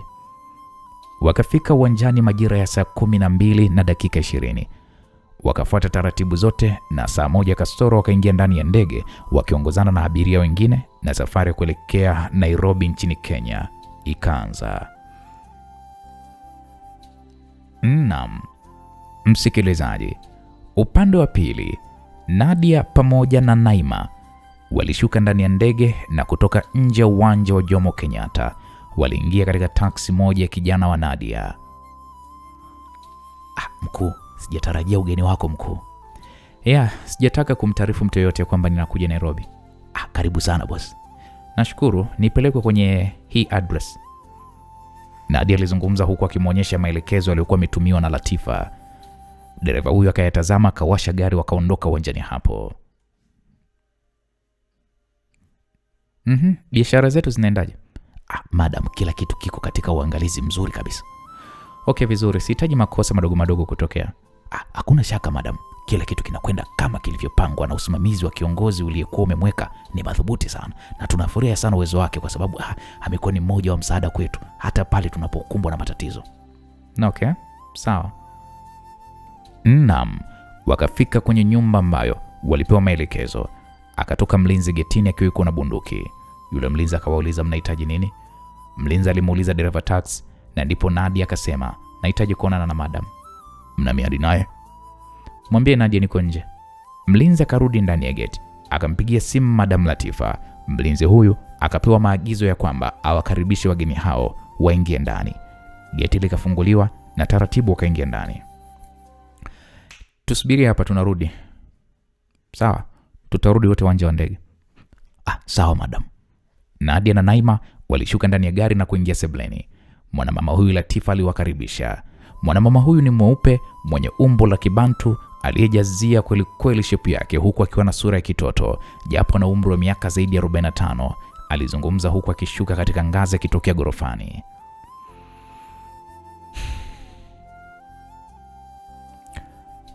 Tunashukuru sana, lakini pole kwa ujio wetu wa alfajiri.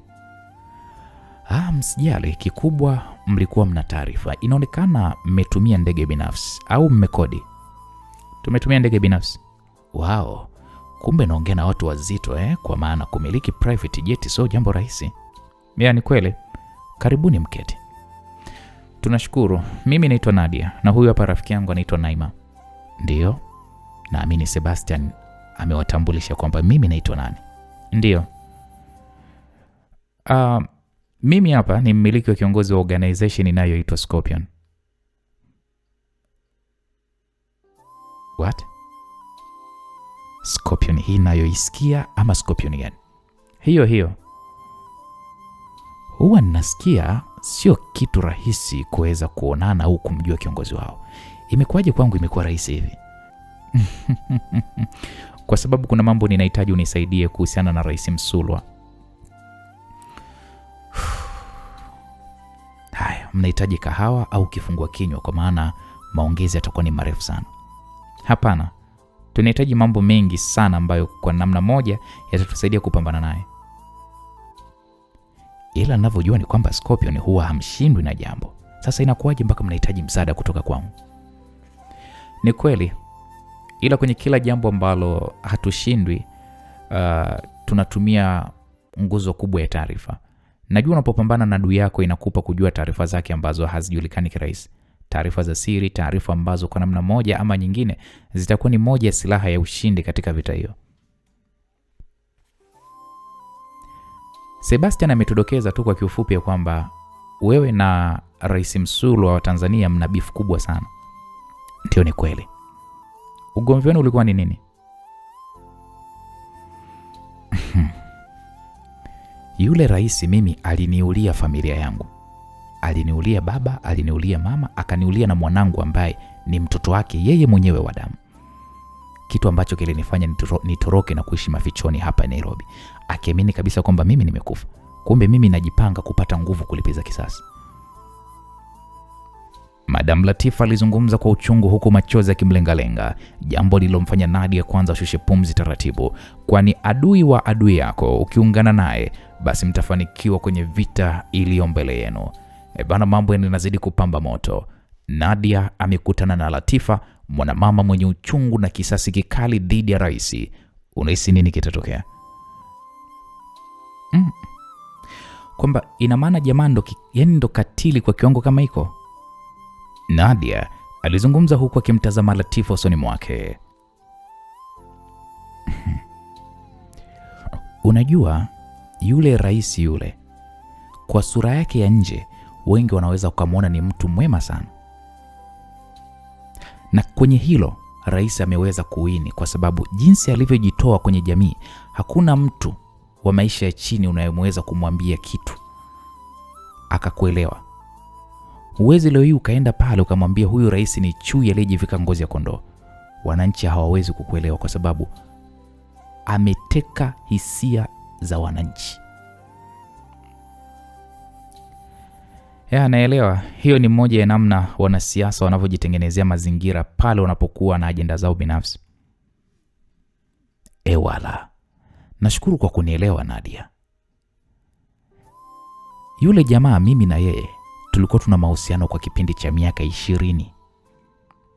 Alinizalisha mtoto wa kiume na nilikuwa ninashirikiana naye kwenye biashara zake haramu na zile ambazo sio haramu. Niliingia dili nyingi sana kwa niaba yake.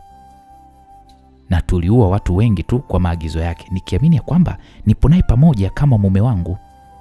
Nilikuwa nampenda sana yule Rais Msulwa, japo nilikuwa najua ana mke. Mimi ndo nilikuwa wa kwanza kumzalia mtoto kabla ya mke wake, na alikuwa anajua kabisa kwamba ni mtoto wake.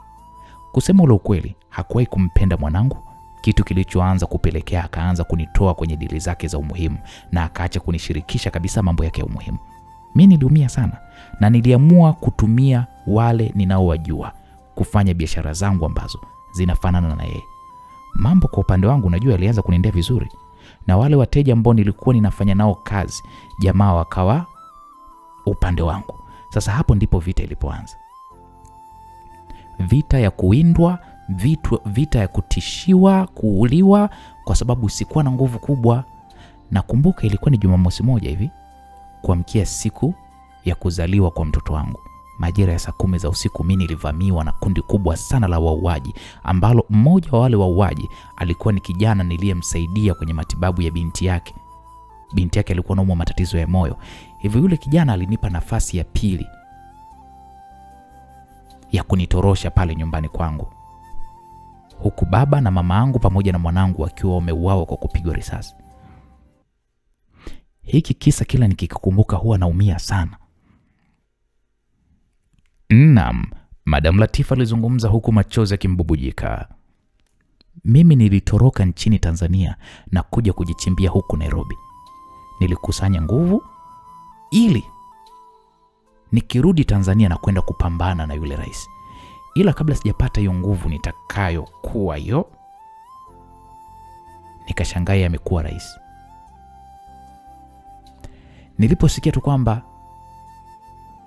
ametekwa kipindi kile, nilifurahi sana. Ila sijajua ilikuwaje mpaka amerudi tena madarakani yule mbwa. Yule alikuwa sio kurudi madarakani. Pole sana. Nashukuru. Tanzania ulikuwa unaishi wapi? Arusha. Kwani wewe ni Mchaga? Ndiyo, mi babangu Mchaga, mamangu mi Mngoni. Toka imetokea iliyotokea mpaka sasa hivi umepita muda gani? Miaka 3. Na Sebastian ndiye mtu aliyenisaidia kunipa maisha haya ya awamu ya pili mara baada ya kugundua kwamba mimi na jamaa yule tumeachana.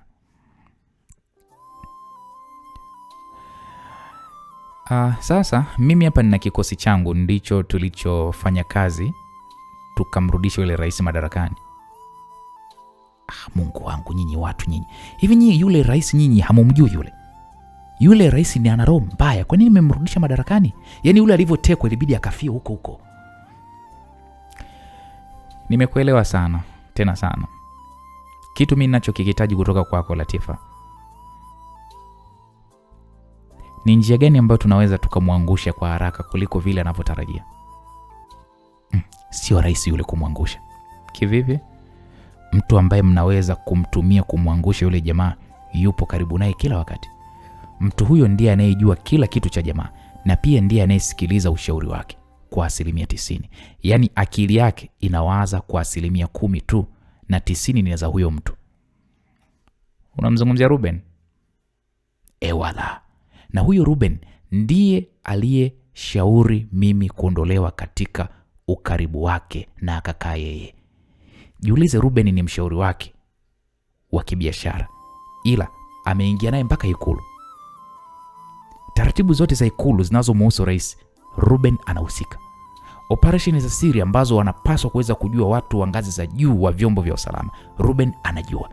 Haya, niambie kuna nini hapo? Huyo Ruben ana cheo gani? Hata wanajeshi hana. Alikuwa tu ni msaidizi wake kwenye mambo ya kibiashara huko. Lakini alipopata tu rais akamchukua Ruben akamvuta akampa cheo. Yaani ni rais ambaye anagawa vyeo kwa kujuana. Ukiona karibu tu unashirikiana anakupa cheo.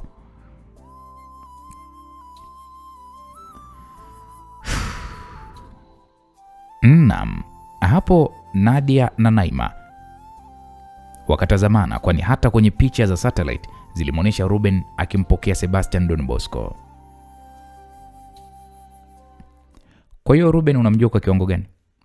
Ruben mimi simjui kivile, ila nilishangaa kuanza kumuona kwa ukaribu mno na jamaa mpaka nilipotolewa mimi kwenye mfumo wake wa maisha na akaniulia familia yangu mpaka sasa hivi na wao naona tu.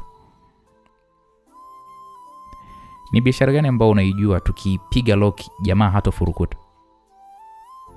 Kumfungia solution. Ila solution ni nini?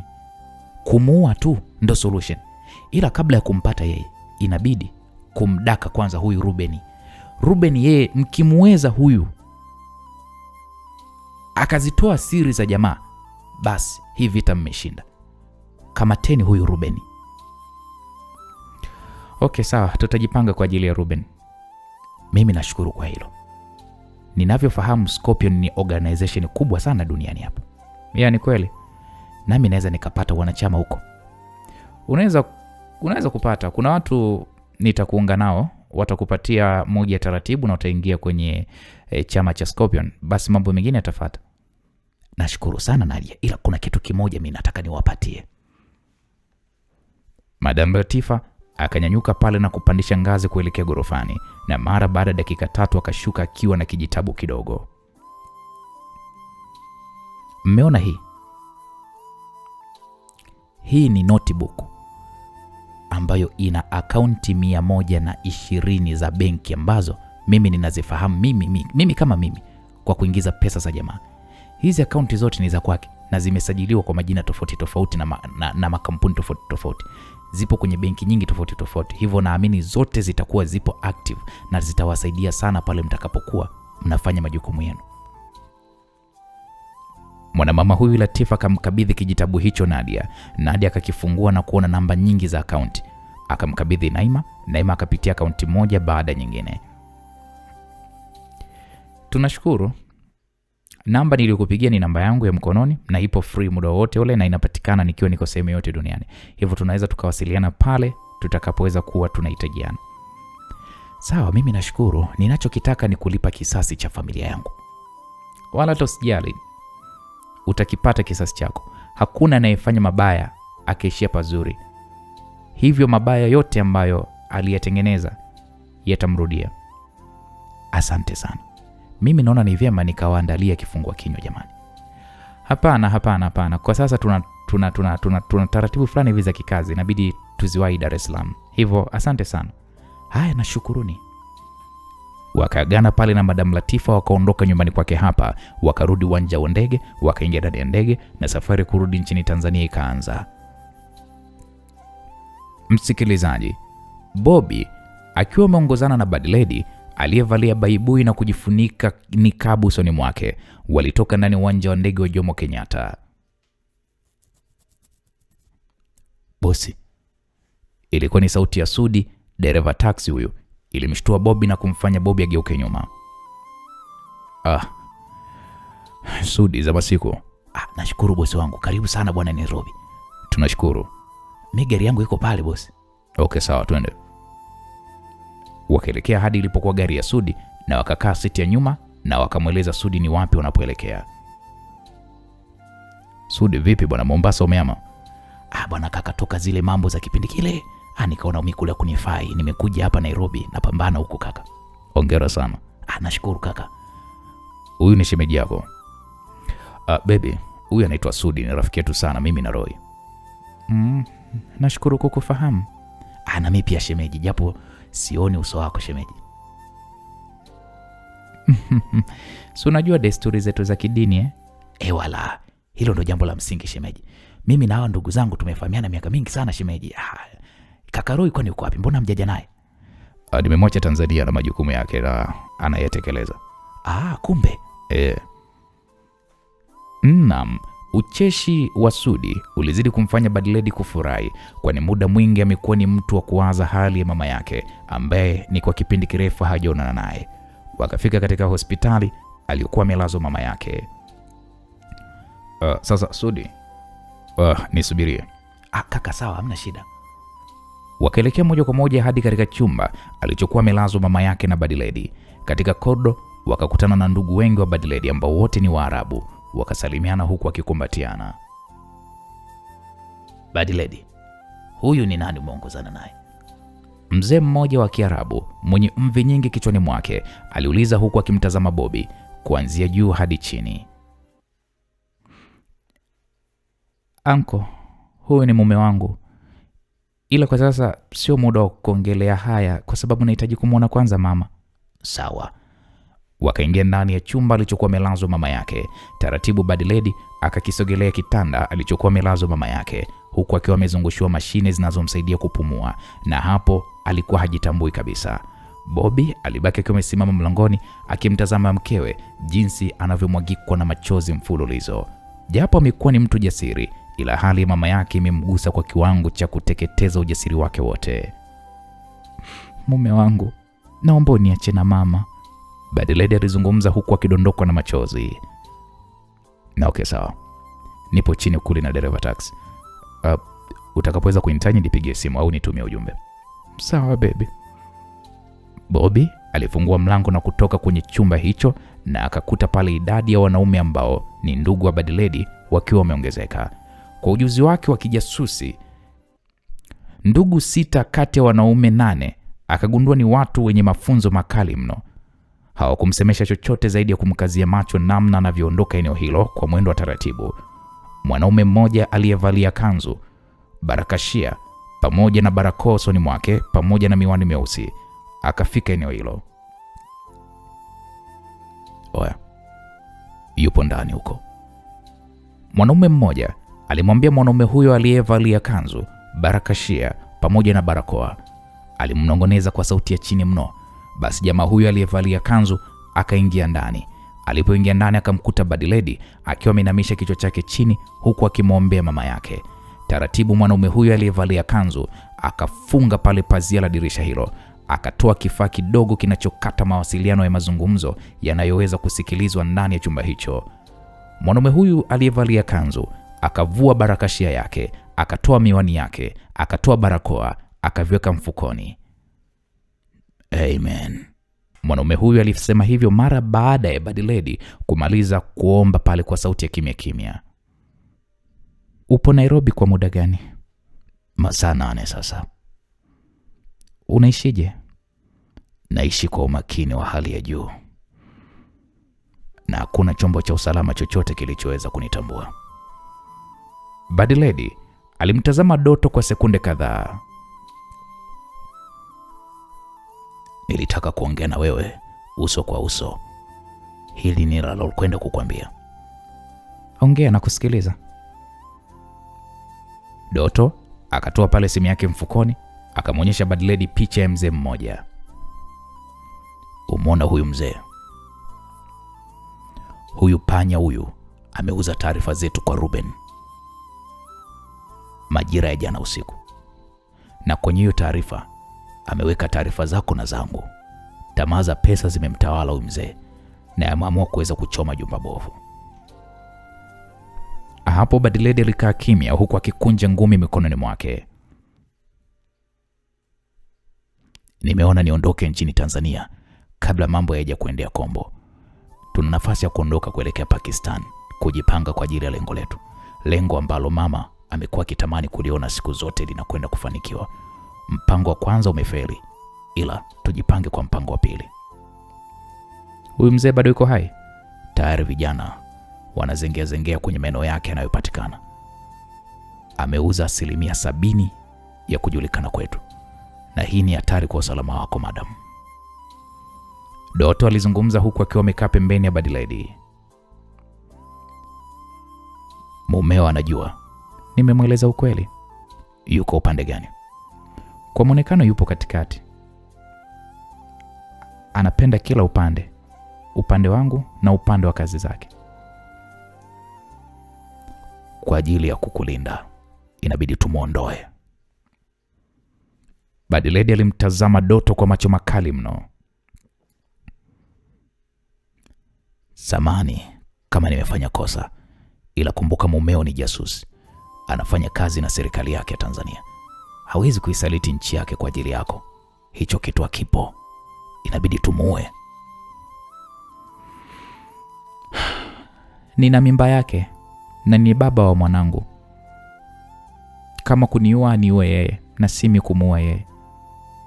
Hilda, hii sio game ya TV. Hii ni evil game. Mdogo wangu, kosa moja linahatarisha maisha yetu yote na mipango yetu yote. Siwezi kumuua mume wangu, na kama kuondoka nchini hapa nipo tayari kuondoka, ila sio kumuua.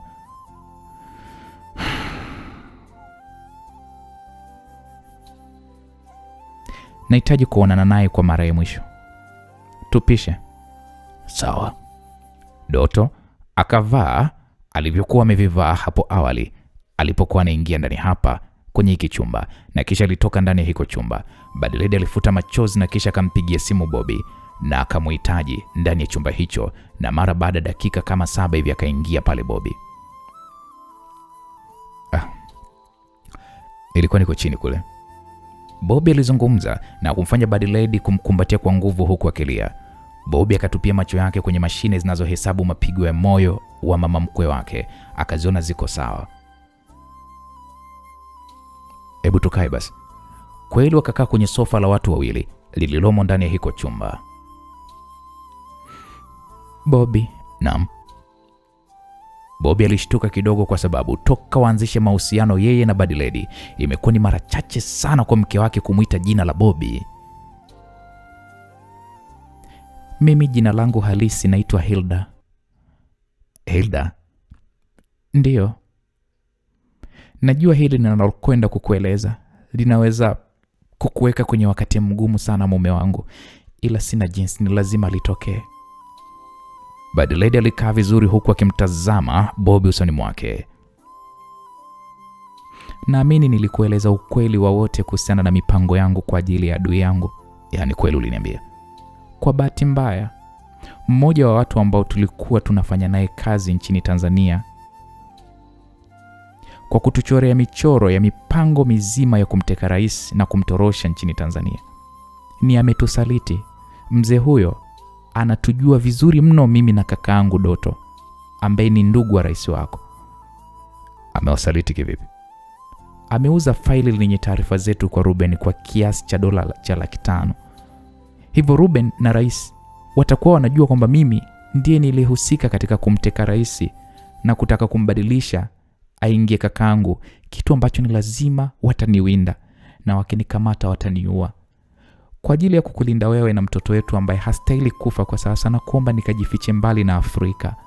Na kuomba mume wangu, kwani kuendelea kuwepo hapa Afrika wataniua, na wakiniua mimi na mtoto na wewe watakuwa. Hivyo nakuomba niondoke, kwa sababu tayari wameshajua ya kwamba mimi ndo mastermind niliyesuka mipango yote ya yeye kutekwa.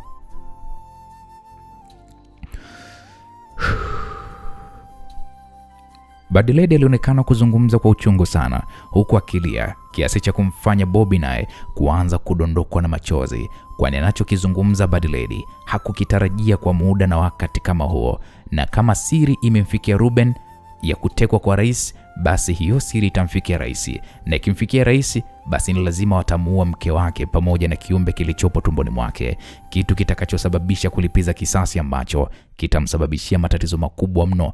Kama si kuua, basi atauawa, kwani rais ana nguvu ya kumfanya chochote atakacho.